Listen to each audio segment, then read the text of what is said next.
Talking Birds. Made possible by the generous support of the Birdwatchers General Store, Orleans, Cape Cod.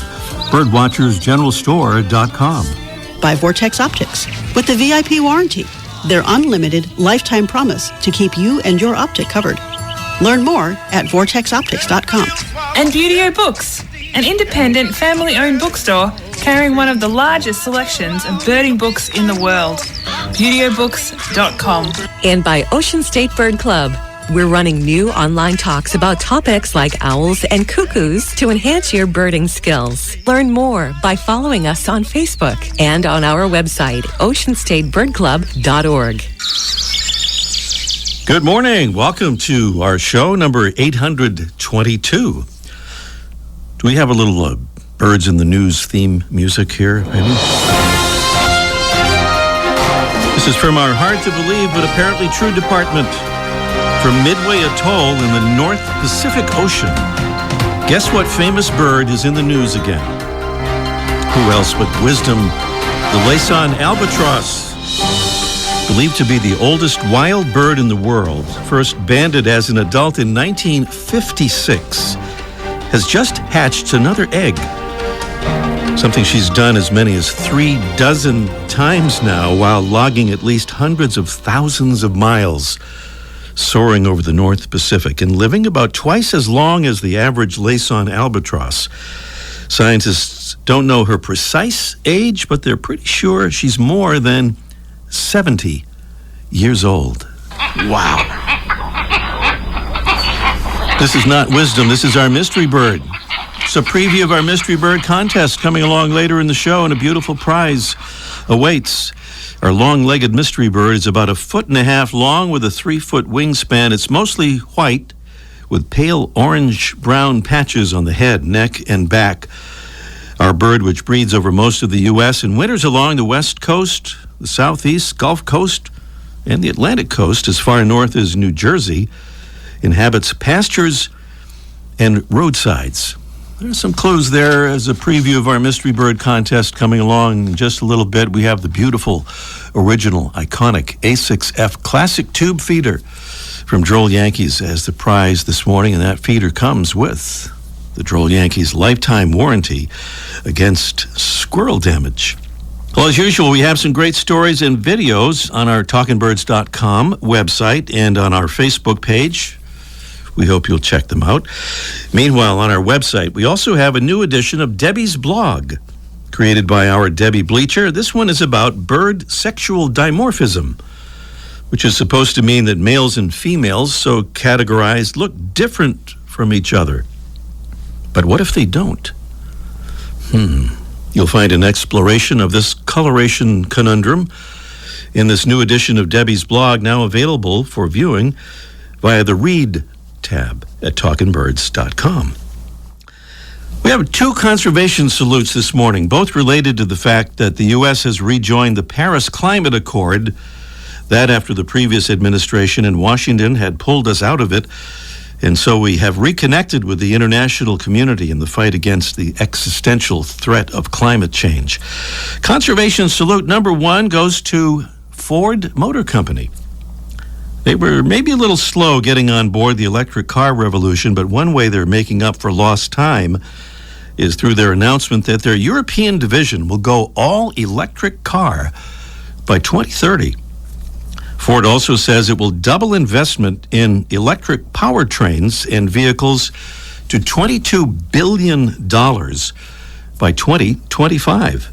So Ford is joining an expanding number of car makers turning their focus to battery-powered vehicles. British-based Jaguar Land Rover says the Jaguar brand will offer only pure battery electric vehicles by 2026. And Bentley, Nissan, Volvo, and General Motors have already committed to going 100% electric in one form or another. Conservation salute number 2 goes to Michelin, the big French tire company, because they have committed to transporting their tires across the ocean by sailing ship. Yes, the kind with actual sails. Michelin says they'll start doing this as soon as the first cargo sailboat is commissioned, and that's expected to be in less than 2 years. How cool and planet-friendly is that? Merci, Michelin, et toutes nos félicitations to you.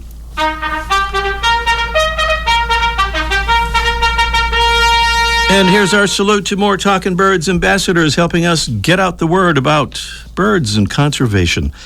Thank you to Susan Tomey Barrett from Orlando, Florida, who says birding has proved to be a lifesaver for her during the pandemic. She says she's always had an interest in birds and joined the Orange Audubon group, where she's met some great fellow birders. She says we're lucky to have a variety of birding spots and always something interesting being spotted. She says, I look forward to doing more traveling and birding in other areas. Thank you, Susan. Thanks for your kind comments about our show and for becoming a Talkin' Birds ambassador. And thank you to Matt Valaga from Naperville, Ohio. Thank you so much, Matt. And Matt is also part of the Birding Bunch and the Birding Bunch podcast. Do a search for that.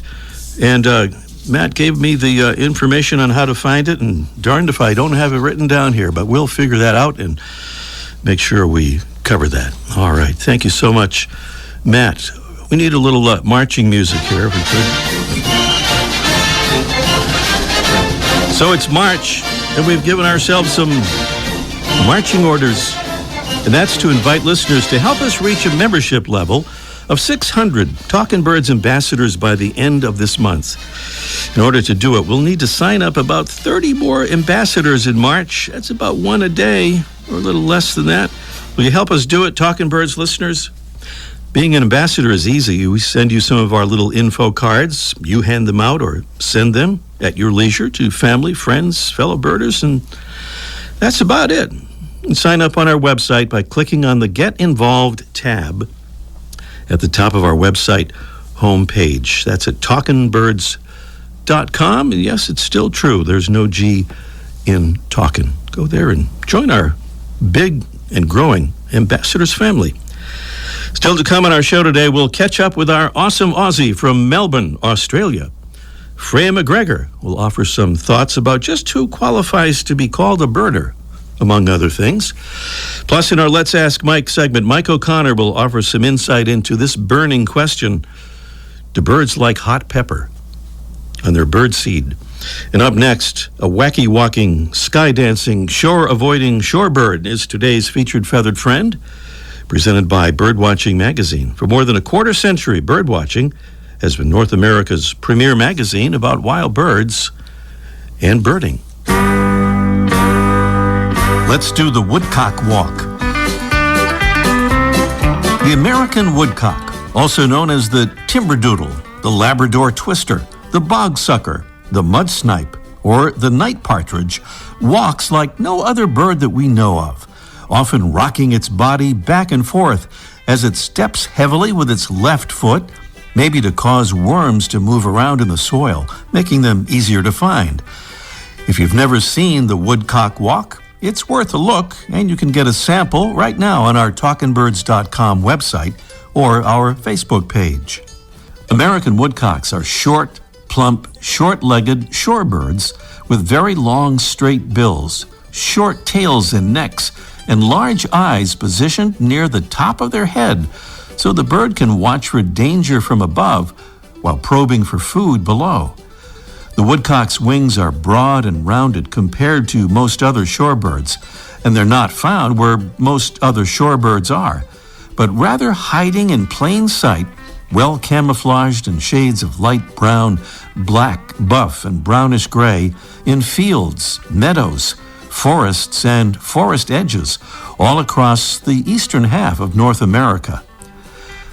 As interesting as a woodcock's walk is, its biggest claim to fame is found in its mating ritual, in which the male utters buzzy peent calls from a display area on the ground, then commences a sky dance, spiraling upward as high as 350 feet above ground, when his wings begin to twitter and he begins to descend, zigzagging down and chirping along the way. and then landing silently near a female with any luck. Once on the ground, if a female isn't found, he resumes his painting and repeats his spectacular display flight long into the night. By the way, it's long been thought that the chirping sound the male makes on its descending flight is caused by air moving through its flight feathers. But that has yet to be determined for sure, and some experts believe the chirping is actually a vocal sound. The woodcock flights, which begin around dusk, are well underway in the month of March and may continue in some areas through May. The American woodcock, Scolopax minor, a bird with an amazing flight display and a funny way of walking, is today's Talkin' Birds featured feathered friend. I've just been informed that when we failed to give the way to find Matt Valaga's podcast, we also gave the wrong name of the podcast. So we kind of got that covered. But Matt, we promised to fix that and get the correct information out there ASAP. Freya McGregor is the outreach coordinator and ambassador-in-chief for Talkin' Birds, but those things are not enough to keep her busy. She's also coordinator and occupational therapist for the group Birdability. And she joins us now from her new home in Tuscaloosa, Alabama, to share some thoughts about inclusivity, diversity, and accessibility in birding. Good morning, Freya. Hi, Ray. Thanks for having me. It's a pleasure. We have you with us all the time on that long-distance way, but now we have you live and in person here. We've talked about Birdability before with its founder and president, Virginia Rose, a group that works to remove barriers to access for birders with mobility and other challenges. So maybe we should start with your idea about who gets to be called a birder. What are the qualifications, if any, in your mind? Well, that's a really great question, Ray. And I don't think there are any qualifications to be called a birder except that you enjoy wild birds in some way or another. And it doesn't have to involve owning a pair of expensive optics. It doesn't have to involve walking on a trail or watching with your eyes. You can enjoy wild birds from your kitchen. You don't even need to know their names, and they're still wild birds that you're enjoying. So you can be a birder just by that. There's no reason to have any other definition of what birding and being a birder is. And what's your feeling now? Is there thought to be some sort of qualification? Why is it a problem, or is it? Well, for me, growing up in Australia, we always talked about bird watching, but not everyone watches birds. People who are blind or have low vision don't necessarily see birds, and plenty of birders who are fully sighted bird by ear, at least partially. I know I'm not very good at it, but I certainly hear birds and locate them by their sound, even if I don't know exactly what they are. So bird watching is sort of kind of a little bit exclusive. And if we talked about birding generally, we're including all the people who don't watch, but it also is more inclusive for beginner birders too, because a lot of beginner birders get a bit worried about this idea of kind of whatever qualifies them to call themselves a birder. And they'll say like, oh, but I've only been out on 5 bird outings or something. I don't know if I can be a birder yet. I mean, why not? If you enjoy wild birds, of course you're a birder. It doesn't matter. You don't have to know how to ID 20 migrating fall warblers to be allowed to be a birder. Anyone who enjoys wild birds is a birder. That's what I think. Okay, so you mentioned the term bird outing. So you're challenging some other birding terminology, including about bird walks. And is bird outings what we should call them instead? Yeah, I think so. I mean, plenty of people who don't walk, who maybe are wheelchair users, who may never walk, won't be offended if you call it a bird walk. But not everyone does walk. So it's really easy word swap to just call something a bird outing instead. And bird outings are inherently more of an umbrella term. They might involve going and sitting still at a good sit spot or in a bird blind, or driving through a rural area and birding from your car. So bird outing is just more inclusive. And while I know people might be like, well, if it doesn't really matter, what's the point? But as an Australian, I've had to do a lot of word swaps in my everyday language choice to be more understood by Americans who don't necessarily know what I mean when I refer to the boot of a car. You'll call it a trunk. But so it's really, really easy to just switch out a couple of words. And if that makes birding more inclusive and welcoming to birders with disabilities and other health concerns and to beginner birders, then there's no negative effects of just talking about birding instead of bird watching. Letting everyone who wants to be identify as a birder and talking about bird outings instead of bird walks. And you call the hood of the car the bonnet, or is that just in England? Oh, no, we call it a bonnet too. Yep. Okay, so what kind of feedback, if any, have you gotten on your terminology changing ideas, either from mobility challenged birders, for example, or from people in what we might call the birding establishment? I've had a lot of feedback, actually, really positive feedback. No one seems to get upset about this. Most people are like, oh, yeah, that's a really good point. And that's such an easy thing to just do. We as individuals have the power to choose our own language choices, or to make our own language choices. So we can all make this switch really easily in what we use in our everyday life and encourage bird clubs, Audubon chapters that we belong to, and bigger organisations to adopt this alternative definition to birding and these other words. So yeah, everyone's been really excited to have to hear this more inclusive option. It's really cool. So speaking of exciting, getting back to birdability, the group is celebrating kind of a big milestone, right? Yeah, it's really exciting. 7 weeks and 3 days ago, who's counting?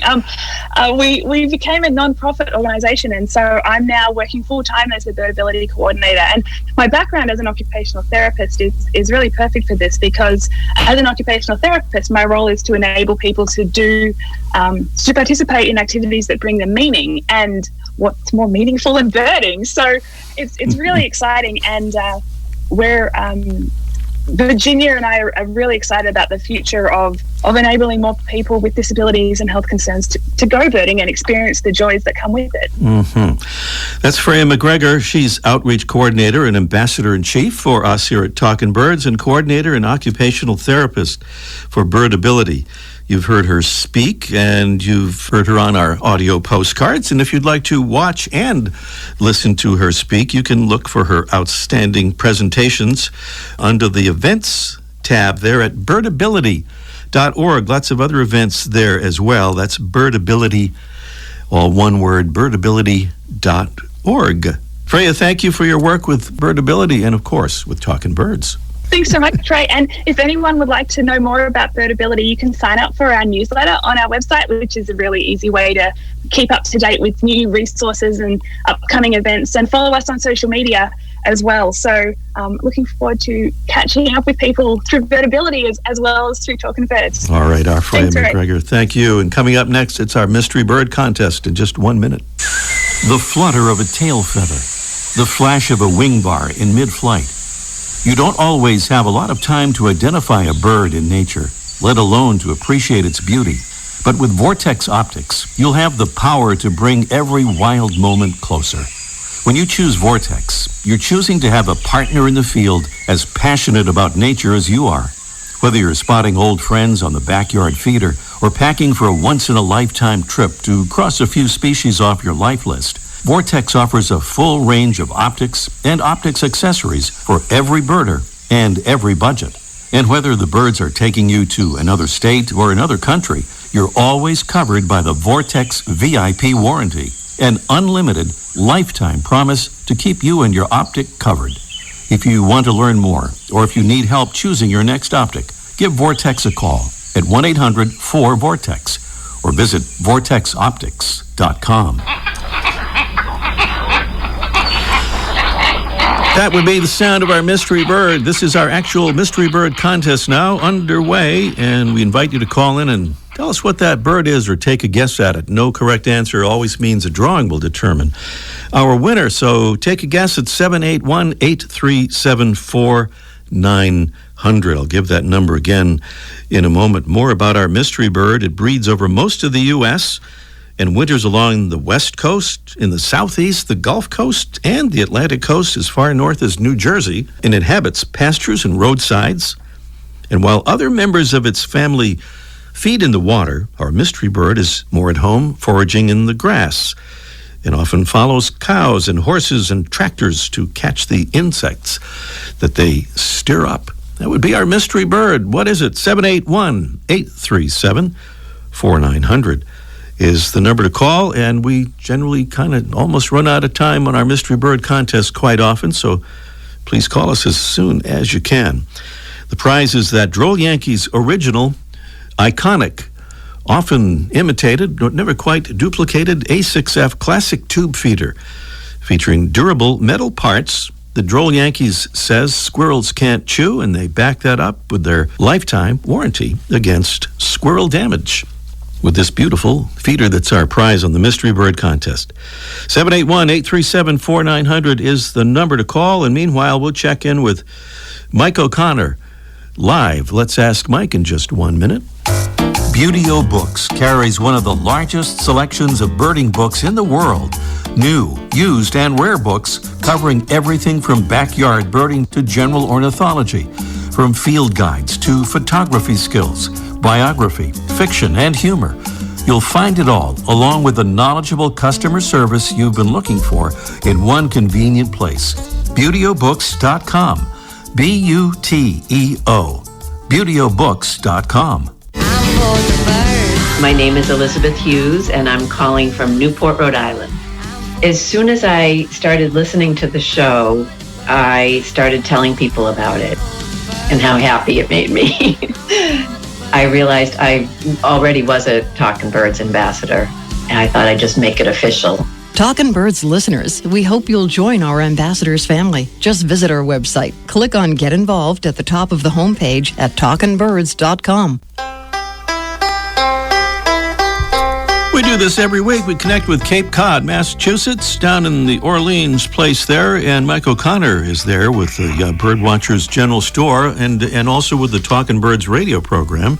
And here he is now. Good morning, Mike. Hey, good morning, Ray. And down here in Cape Cod, the goldfinches are changing color. I got goldfinches on the feed here, and they're all getting kind of patchy looking. So, what color are they changing to?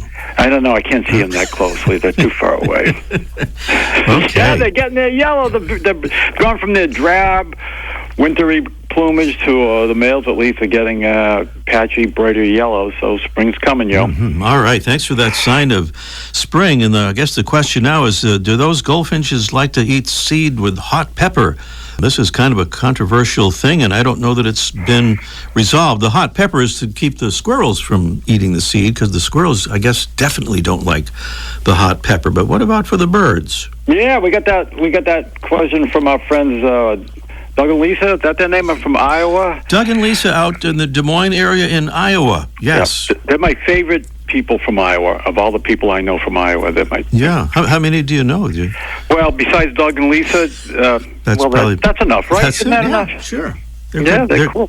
They're great representatives of the Iowanians. Yeah, it's not the Buckeye State. That's Ohio. No. It's the Hawkeye State. Right? There you go. That's a bird name. That's a better word. Anyways, yeah, that hot pepper thing has been controversial forever. Back in the 90s, a company came out with a product called Squirrel Away, which was a little package. It looked like a Kool-Aid that you mixed in with your bird seed, and the idea was the hot pepper, the cayenne, or the capsaicin would be hot for the squirrels, and they wouldn't eat it.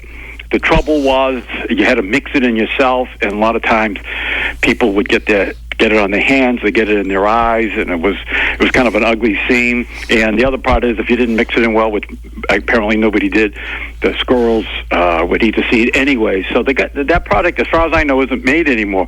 But other companies have taken that information and carried it to where they take their own seed. You don't mix it with your seed. They sell you the seed with the stuff already added. They kind of spray it on, or they adhere it somehow.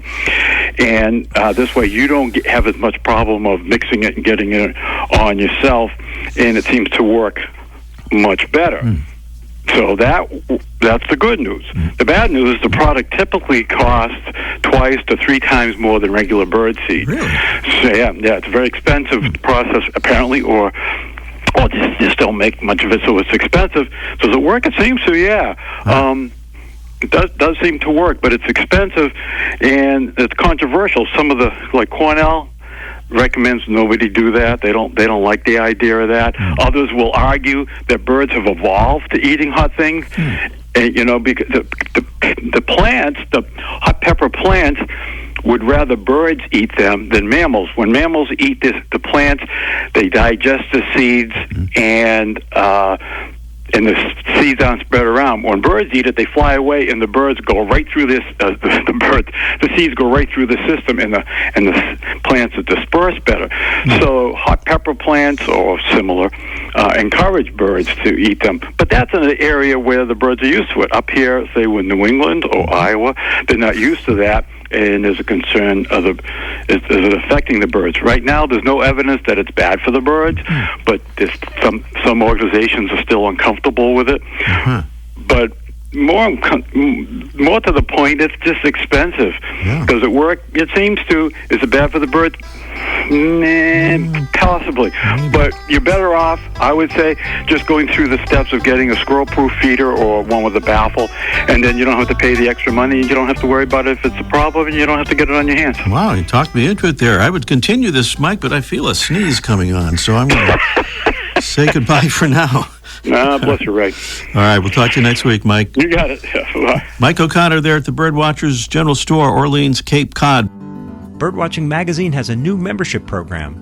Benefits include detailed bird ID articles from Ken Kaufman and David Sibley, tips and stories about bird photography, access to quarterly e-workshops on identifying and photographing birds, and complimentary print and digital subscriptions to Birdwatching Magazine. Learn more at birdwatchingdaily.com/memberships. Back to our mystery bird contest, trying to identify this mystery bird, about 1.5 feet long with a 3-foot wingspan, mostly white with pale orange-brown patches on the head, neck, and back. Our mystery bird contest is presented by Red Start Birding. Red Start Birding is your new resource for birding optics, gear, and expertise. Great birding starts at redstartbirding.com. And we have Renee somewhere in Northern Virginia. We got a lot of calls from Virginia lately, which is great. So Renee is on there with maybe an answer to our mystery bird. Good morning, Renee. Hi, good morning, Ray Brown. How are you? I'm well, even better speaking with you because you sound so wonderfully chipper. I'm so excited. You must think you have the right answer. Do you think you have it? Okay. What do you think? I think it's a cattle egret. Ah, boy, you knew that it was a cattle egret. Absolutely right. All right. Congratulations. You are absolutely correct. The cattle egret will send you that beautiful prize. I think we have... I don't know if we have time for our bonus question. I don't think we do. I shouldn't have mentioned it, but we'll do it again next time. And congratulations. Stay on the line, and we'll get your info. Thank you. Thank you. Thank you, Renee, for correctly identifying the cattle egret. Yes, so we don't have time because I want to mention next week's show, and the way birds can use the magnetic fields of the Earth is a fascinating part of bird migration, and there are some new developments in our understanding of how that works. We'll find out about those new developments when we welcome a guest from Bangor University in Bangor, Wales, United Kingdom. Next week, Professor Richard Holland will be with us talking about a new migration study involving the Earth's magnetic field, study of which he was a part. That's right here on Talkin' Birds next week. Thanks to our amazing Talkin' Birds team, Debbie Bleacher, Freya McGregor, our assistant Audrey Stack, and our producing engineer Jesse Wilkins. I'm Ray Brown. See you next week. I like that. Ray Brown's Talkin' Birds. Made possible by the generous support of the Birdwatchers General Store, Orleans, Cape Cod. Birdwatchersgeneralstore.com.